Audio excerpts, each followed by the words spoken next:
ఈ కుటుంబంలో మనము జపమాల ప్రార్థించడము ద్వారా మనకు 6 ప్రయోజనాలు కల్పిస్తూ ఉంటాయి. మొట్టమొదటిది, ఒకరి కోసము ఒకరు ప్రార్థన చేస్తాము. అందరి కోసము ప్రార్థన చేస్తాం ప్రక్కన పెడితే, మనము ప్రార్థన కోసం ఎప్పుడైతే ఉంటామో ఆ జపమాలను జపించేటప్పుడు కుటుంబంలో ఉన్నటువంటి వ్యక్తులందరూ అక్కడ ఉంటారు కాబట్టి ఒకరి ముఖాలు ఒకరము చూసుకుంటూ ఉంటాము. కాబట్టి ఖచ్చితంగా అమ్మ కోసం ప్రార్థన చేస్తారు, నాన్న కోసం ప్రార్థన చేస్తారు, తల్లిదండ్రుల బిడ్డల కోసం ప్రార్థన చేస్తారు. ప్రార్థన ఏ అవసరము ఉంది, ఎందుకు చేయాలి అనేది అక్కడ కూర్చుంటారు కాబట్టి, ఎదురుగా ఉంటారు కాబట్టి ఖచ్చితంగా జ్ఞాపకం వస్తుంది. కాబట్టి ఒకరి కోసము ఒకరు ప్రార్థన చేస్తారు. రెండవది, అందరి కోసము ప్రార్థన చేస్తారు. మనొక్కడి కోసమే కాదు, మన బంధువుల్లో ఎవరికైనా బాధలు కష్టాలు ఉన్నట్లయితే, లేక ప్రార్థన చేయమని ఎవరైనా అడిగినట్లయితే ఆ సమయంలో జ్ఞాపకం చేసుకుంటూ ఉంటాము. మన చుట్టూ ఉన్నటువంటి సంఘము కోసము ప్రార్థన చేసుకుంటూ ఉంటాము. ఎందుకంటే అందరము కూడా ఈ జపమాలలో ఇమిడిపోయి ఉన్నాం కాబట్టి ఆ సంఘీభావముతో అందరి కోసం ప్రార్థన చేస్తూ ఉంటాము. మూడవది, ప్రతి గురుతు తర్వాత మనము పాపాత్ముల కోసం ప్రార్థన చేస్తూ ఉన్నాము. పాపాత్ములు మనస్సు మారాలి. మరియ తల్లి కనిపించినటువంటి ప్రతిసారి చెప్పిన మాట అదే, పాపాత్ముల మనస్సు మారేటట్లు ప్రార్థన చేయండి అని. ఎందుకు ఆమె ప్రతిసారి అంతగా చెబుతూ ఉన్నారు అంటే, ఆమె గుండెల్లో ఉండేటువంటి ఒక బాధ ఉంది, మనం ఎప్పుడూ కూడా గమనించినటువంటిదే. ప్రభువైన యేసుక్రీస్తు గుండెల్లో ముళ్ళుగా గుచ్చుకున్నటువంటి ఆ బాధ నిరంతరము ఆమె గుండెల్లో గుచ్చుకుంటూనే ఉంది.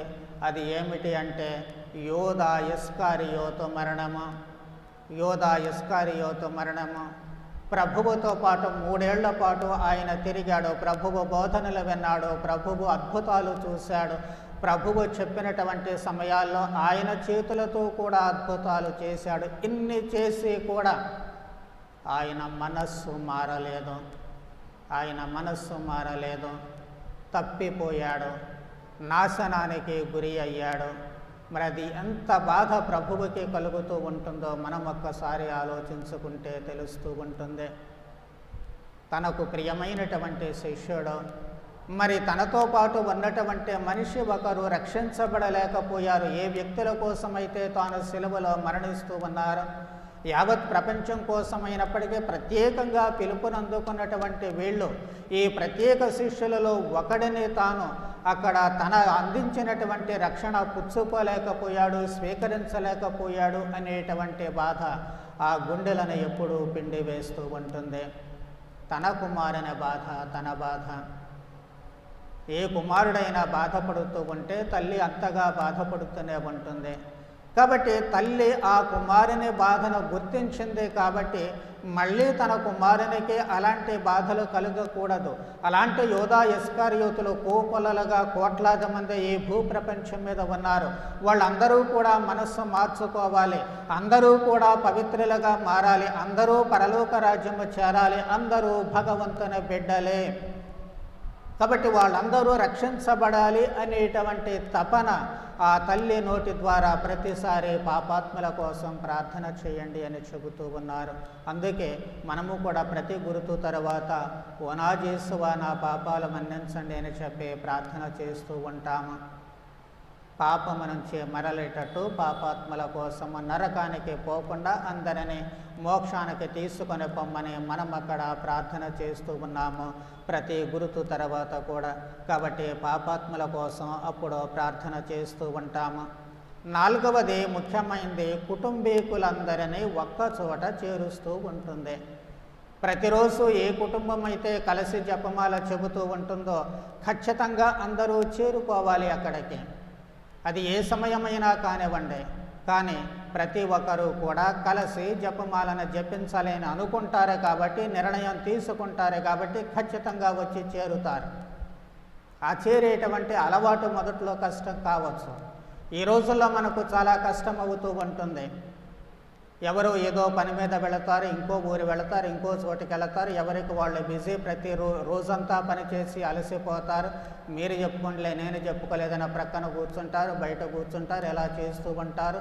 చివరకు అందరూ కలిసి జపమాల చెప్పేటువంటి అవకాశాలు రోజు రోజుకి మృగ్యమైపోతూ ఉన్నాయి. కానీ అలా కాకూడదు.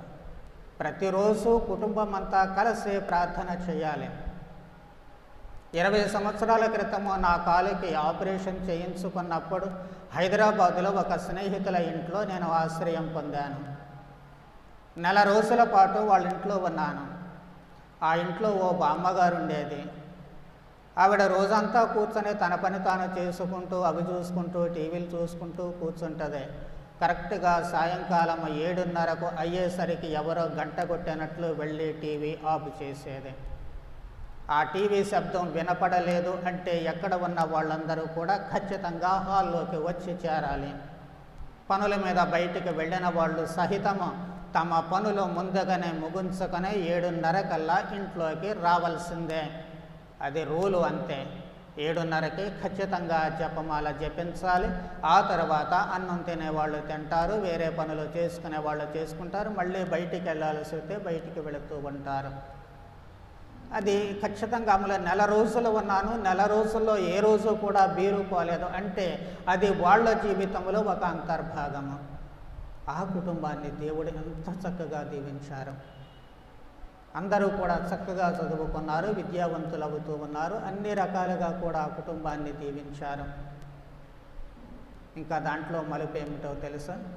వాళ్ళతో ఉన్నటువంటి వాళ్ళ బంధువర్గం అంతా చేరి, ఇదిగో ఈ కరోనా సమయంలో మనకు అందుబాటులో ఉంది కదా ఇంటర్నెట్, కాబట్టి వాళ్ళు జూమ్ పెట్టి ప్రతిరోజు ఇతర దేశాల్లో ఉన్నవాళ్ళు, ఈ దేశంలో ఉన్నవాళ్ళు, ఆ కుటుంబాలకు సంబంధించినటువంటి వాళ్ళంతా కూడా జూమ్ మీటింగ్లో ఖచ్చితంగా జపమాలను పలానా టైం అనుకొని జపమాలను చెప్పిస్తూ ఉన్నారు కలిసి. దాంట్లో ఒక్కసారి మనం ఆ మాధుర్యాన్ని రుచి చూస్తే, బిర్యానీ తిన్నప్పుడు మళ్ళీ ఎప్పుడు తిందామని ఎప్పుడైతే నోట్లో నీళ్లు ఎలా ఊరుతూ ఉంటాయో, ఆశ కలుగుతూ ఉంటుందో, ఆ బోర్డులు చూసినా, హోటల్లో చూసినా ఆటోమేటిక్గా నోట్లో నీళ్లు ఊరుతూ ఉంటాయి.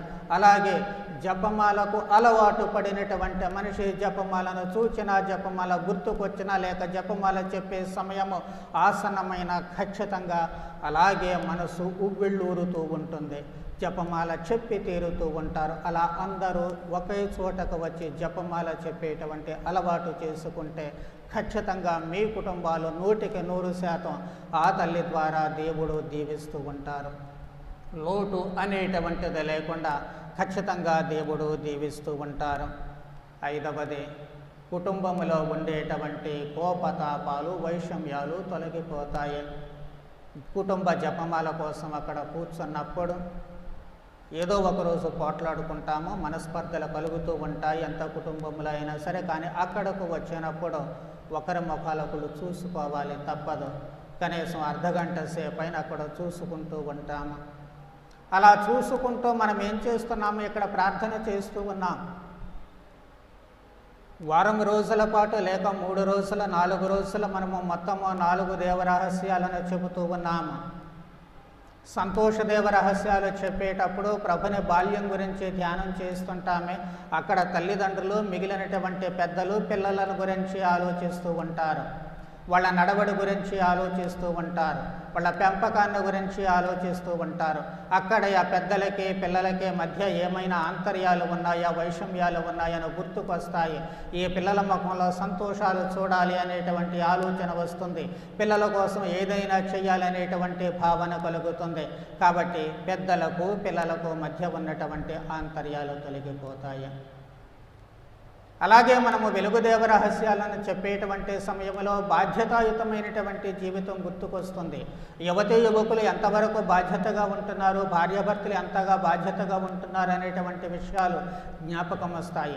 ఈ బాధ్యతల్లో ఒకరికొకరి కొంచెం ఎడమకం పెడమకాలు అయ్యేటువంటి అవకాశాలు ఉంటాయి. అవి గుర్తుకు వస్తాయి.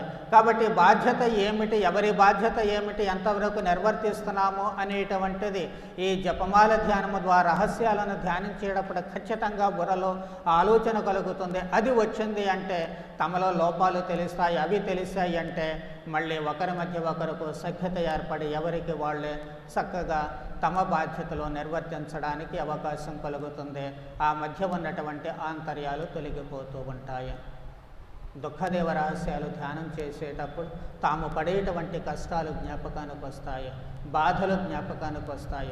ఆ కుటుంబంలో ఎన్ని కష్టాలు లేనటువంటి కుటుంబం ఉండదు ఎక్కడా కూడా. కాబట్టి ఆ కుటుంబాలు కలిగినప్పుడు ప్రభువు ఏ విధంగా వాటిని భరించారో మనం కూడా భరించాలి. ప్రభువుతో పాటు ఆ బాధలు భరించి మనము కూడా ముందుకు వెళ్ళాలి. సిలువను ఆయన మోసినట్లుగా మన బాధలు మనం మొయ్యాలి అన్నటువంటి ఊరట, బలము, ధైర్యము, మనోనిబ్రము మనిషికి కలుగుతూ ఉంటుంది. ఆ విధముగా కుటుంబం బలపడుతూ ఉంటుంది, విశ్వాసంలో లోతుగా పాతుకుపోతూ ఉంటుంది. ఎలాంటి కష్టమైనా సరే కలిసికట్టుగా కలిసి ఎదుర్కొంటాము అనేటువంటి గుండె ధైర్యం ఆ కుటుంబానికి కలుగుతూ ఉంటుంది. ఆ తర్వాత మహిమదేవ రహస్యాలు ఉన్నాయి.